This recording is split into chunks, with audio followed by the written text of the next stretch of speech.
Hello, friends. This is Dave Hurwitz, executive editor at ClassicsToday.com, here with 12 soloists and ensembles who almost never made a bad record. Now, this is a sequel to my talk on conductors who never made a bad record, of which there were 12. But here we're grouping things a little bit differently because we have all kinds of different formats or media to talk about. The groups or ensembles are string quartets, piano trios, solo pianists, and miscellaneous ensemble things of musicians, because there's lots of wonderful repertoire in all of these fields. And I just wanted to sort of touch on the topic because there's going to be lots of people not on the list. But here at least I got to talk about a few performers who aren't dead, which is nice. I mean, the concept, the topic, almost never made, past tense, a bad record, suggests that their careers are over. And that's the group of people we're dealing with, the deceased. But I don't want to just limit it to that, because there are some amazing people out there who are currently working and have amassed a considerable body of work, which is of supreme quality. So I wanted to mention them too.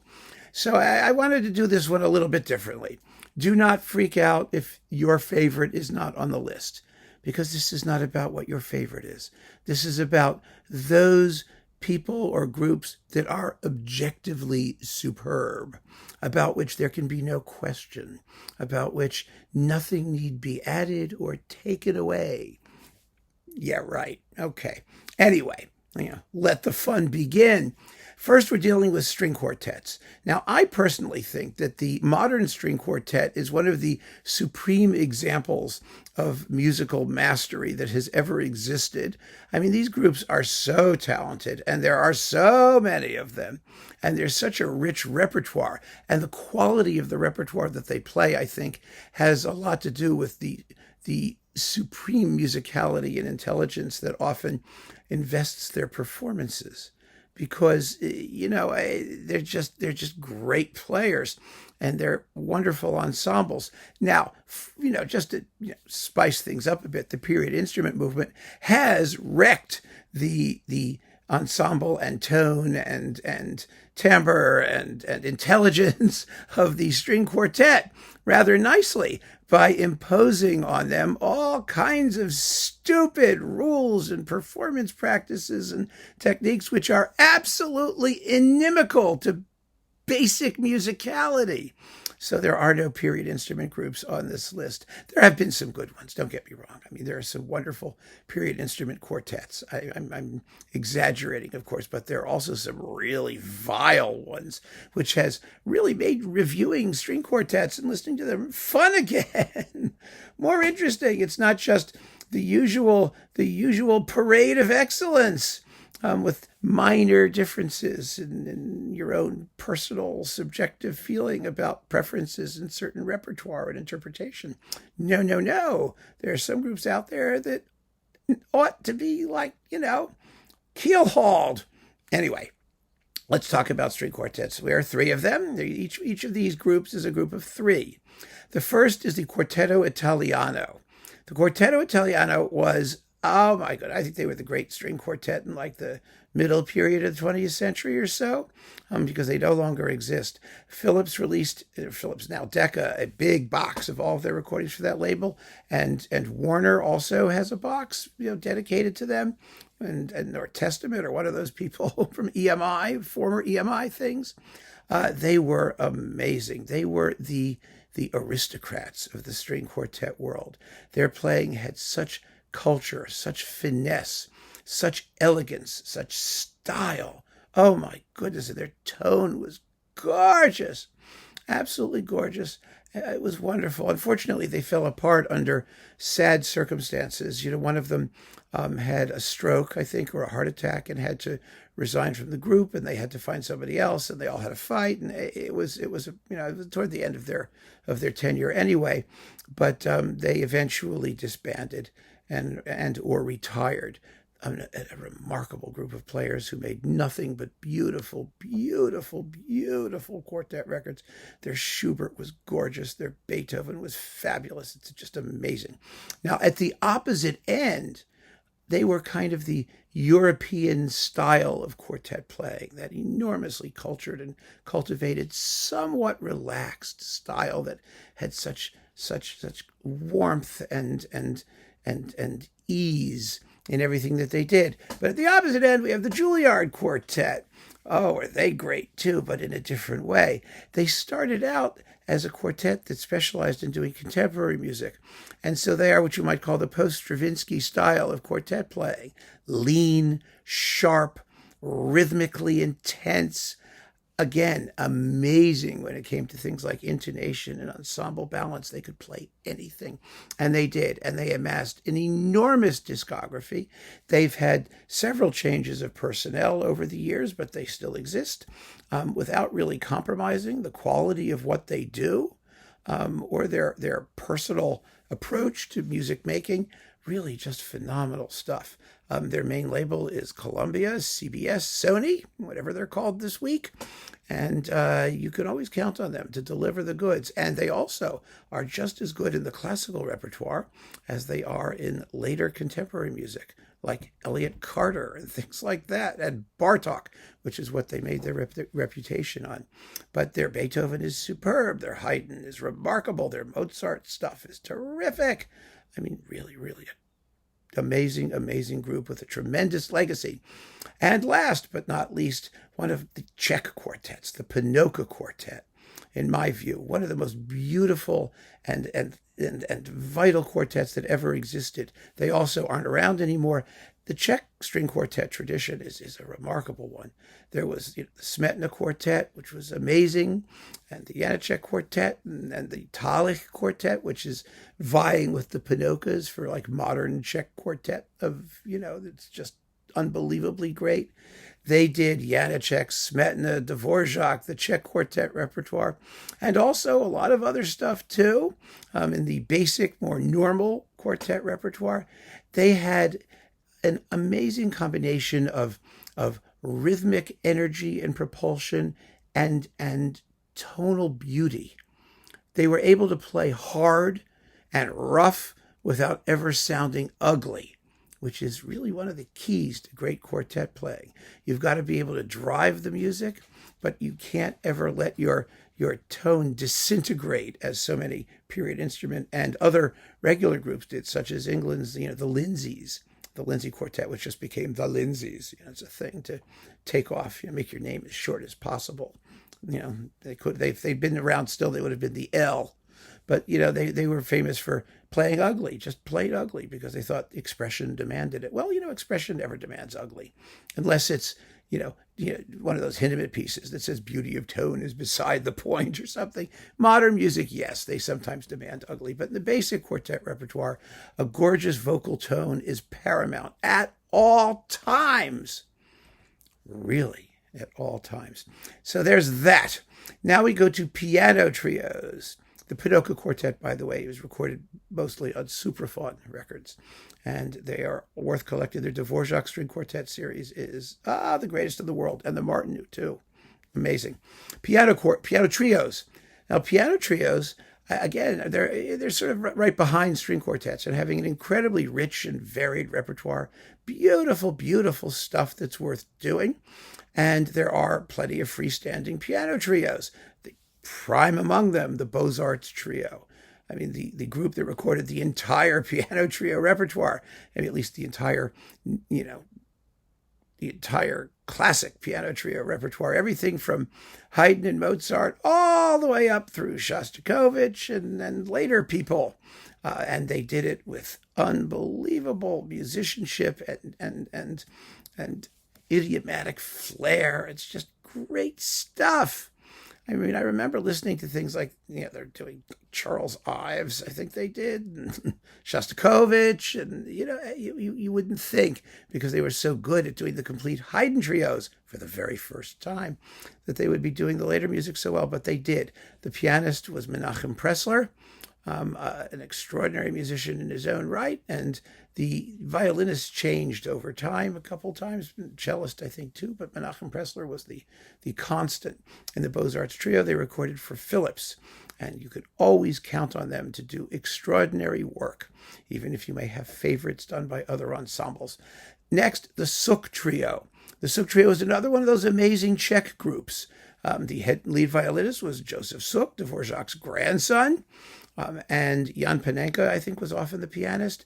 The names were not as well known in the West, but the musicianship was absolutely unfailing. And there's a wonderful Czech piano repertoire, including the 4 Dvorak trios, but they also did, of course, normal piano trios. They did remarkable Beethoven, for example, glorious Beethoven piano trios, fantastic, and I can just use all these adjectives. I keep piling up the adjectives, but they were one of the great piano trios. And for contemporary, existing groups, Trio Wanderer that records for Harmonium Mundi. The Suk Trio, like the Panocha Quartet, was on Superfon. Trio Wanderer is on Harmonium Mundi. Possibly the great contemporary piano trio out there. Nothing they have done has been less than just about extraordinary, and they've done all the basic piano trio stuff. They could do more Haydn, they really could, but they've done Beethoven and Schubert and all the French piano trios, which are just delicious, fabulous stuff. Brahms, Schumann, you name it, they did it, and they did it superbly well. It's hard to find bad chamber music recordings these days. It really is, just because the quality of playing is so high and the musicians' training is so thorough. They're just wonderful, wonderful musicians. So there's that. Next, here's going to be the controversial one. Solo pianists. I have 3 of them. 2 are with us. 1 is not. This is a difficult choice, isn't it? Because you have all of the legendary pianists of previous times. And you don't want to say, they made bad records. No, they were distinctive. They were unique. They were characters in their own right. And, people tend to go by the personality when it comes to solo artists. You like the way they play or you don't. If you like the way they play, they can do no wrong. I, of course, don't look at it that way at all. I take each record as it comes and I decide whether it's good or bad in a completely objective and dispassionate way.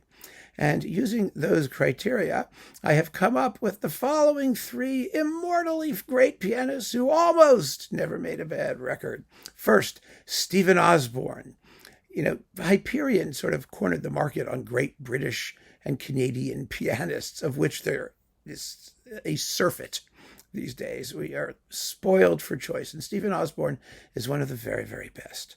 It doesn't matter what he does, whether it's Messiaen or Ravel or Liszt or Rachmaninoff or Schubert. He's just an amazingly intelligent, probing, sensitive musician. His Debussy is exquisite. One of the great Debussy cycles out there, which I think is nearing completion now. He's getting around to it.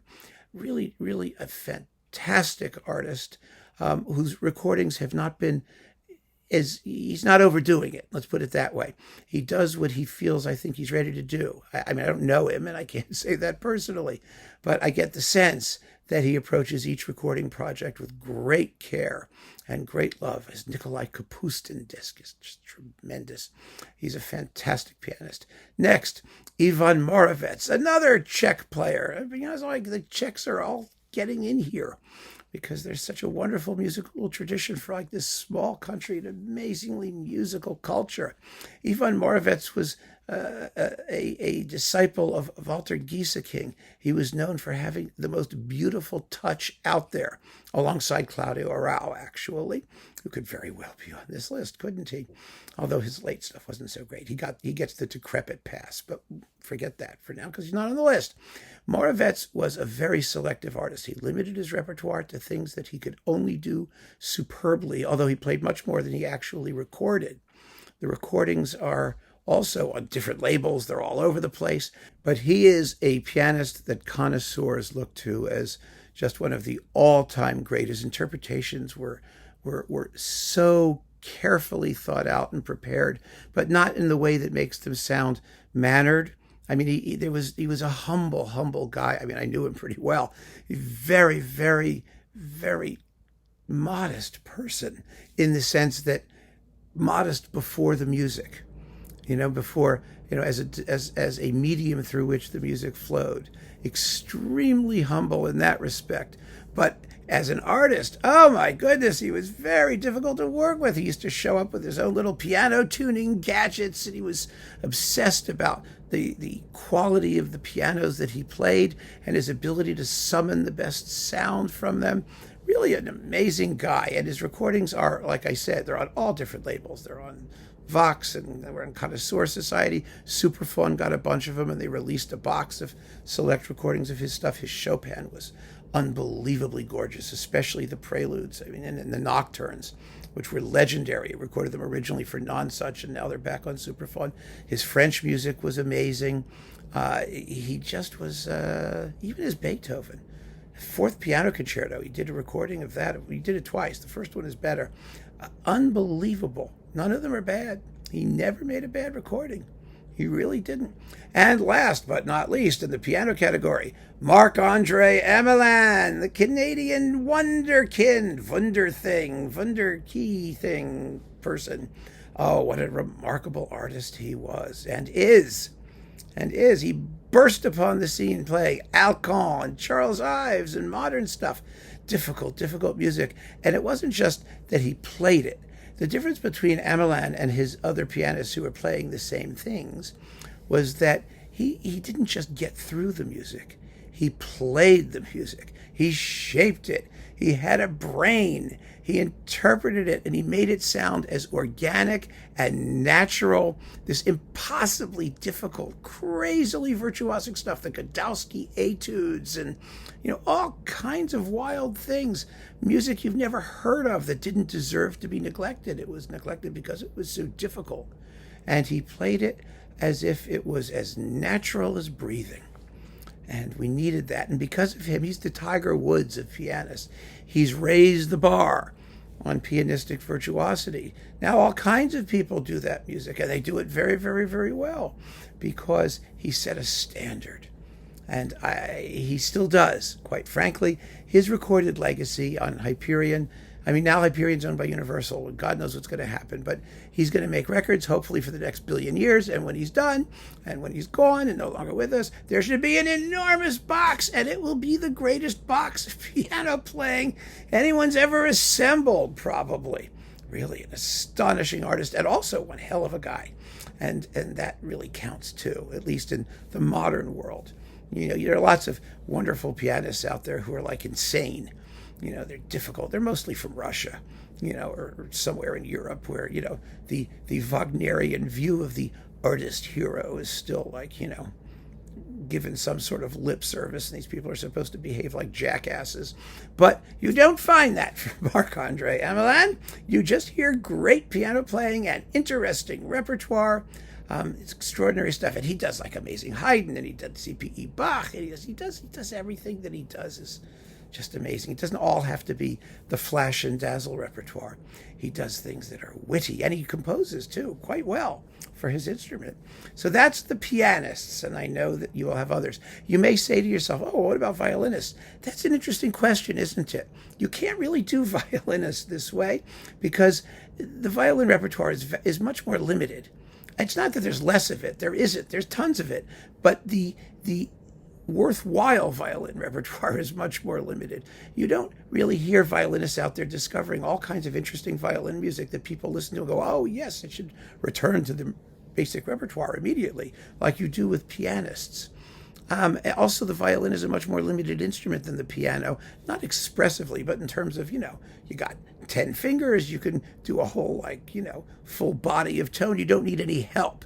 Violinists really need to play with other things, orchestras or in a group or something like that. So you can't really do violinists, although there are violinists who are, amazing.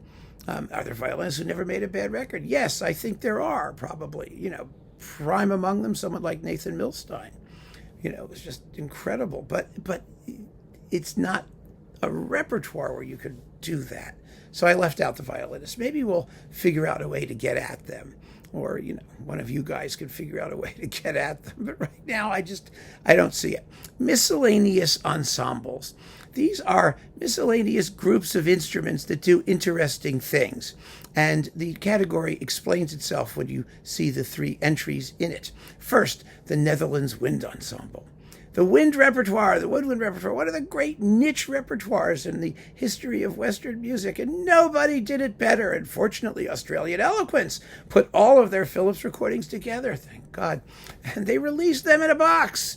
So we have the Mozart Wind Serenade, the Dvorak Wind Serenade, and all this wind stuff that's just a delicious, delicious addition to the history of Western music, and which is kind of neglected and shouldn't be, because it's so beautiful and so much fun to listen to. It's so colorful and characterful, and composers could sort of let their hair down and have some fun with that repertoire. After that, the Melos Ensemble. Now, the Melos Ensemble was a British group, and it was a mixed ensemble. It was whatever was necessary to do the music at hand. They recorded for EMI. EMI released a big Icon Melos Ensemble box with a lot of their stuff. They did all the interesting repertoire that you didn't hear other people doing. Things that were like, quintets with harps and solo woodwinds and, strange combinations of things. And it's necessary to have groups like that, and it's necessary to have groups like that that are regularly constituted to maintain the highest level of performance. There's a lot of music like that in the French school. Quintets for flute and harp and strings, or the Roussel Serenade for harp and flute and strings, and the Ravel introduction and Allegro. And, I keep coming back to a harp because a lot of them have harps. But, the Saint-Saëns Septet, with the trumpet in it, things like that. Strange mixed groups. Octets, the Schubert-Trout Quintet actually is one of those, or is octet. Those pieces for mixed ensembles with winds and strings and things. Well, the Melos did all of that stuff, and they did it extremely well. And they are well worth, if you hear the name and you see things that they've done popping up now and then, they were a very, very reliable guide to that repertoire. Also a reliable guide to that repertoire, the Boston Symphony Chamber Players. This is an example of one of many groups that were originally formed based on the principal players from orchestras. And they're great, great players. They don't often get solo turns, and they form chamber ensembles, and they have their own concert series. There was the Vienna Philharmonic Octet and the Berlin Philharmonic thingies, and the Concertgebouw Sextet, and the Brahms sextets and things like that. There's all kinds of, your great orchestras usually have great chamber ensembles affiliated with them. But the Boston Symphony Chamber Players is one of the very greatest. They recently had their own RCA release, box set of their recordings for that label. They recorded amazing Debussy sonatas, mixed sonatas for different things on Deutsche Grammophon. A fabulous disc of Johann Strauss transcriptions by Second Viennese School people. They recorded for Nonsuch quite a lot of stuff. They've done tons of contemporary music, tons of American music. And in fact, I just was listening to this thing, which is on BSO Classics, the Boston Symphony's own label. They've released several discs on there of the Dvorak Serenade, arranged for mixed ensemble of flute, oboe, clarinet, bassoon, horn, violin, viola, cello, and double bass, along with the Dvorak String Serenade, arranged for the same group, basically. Clarinet, bassoon, horn, two violins, viola, double bass, and piano. I mean, it's similar, but not quite. They do all of these things, these quirky arrangements and whatnot. The Linus Ensemble is one of the German groups that does that stuff fabulously well also. I mean, there are a lot of groups that do these things, but they have the Boston Symphony Chamber Players, extraordinarily distinguished discography, as do many of these other groups too. They are underrated, underplayed, under-recognized, and so I thought they deserved the miscellaneous category to themselves, these groups that do wind music and mixed chamber things and all that stuff. It's a wonderful niche that most people don't know about. And so, having a group that has a name, that has a body of work, helps to bring recognition to the repertoire. And that they've done superbly well. So there you have it, my friends. 12 soloists and ensembles that almost never made a bad record. we can do more of these. If you really want them, let me know, and I'll try and put them together. We'll find others, because there's lots of people we could mention. There were conductors that, we could talk about that I didn't list deliberately, and you filled in the blanks immediately. And I know you'll do it with these lists too. So keep on listening, friends. Thanks so much for joining me. Take care.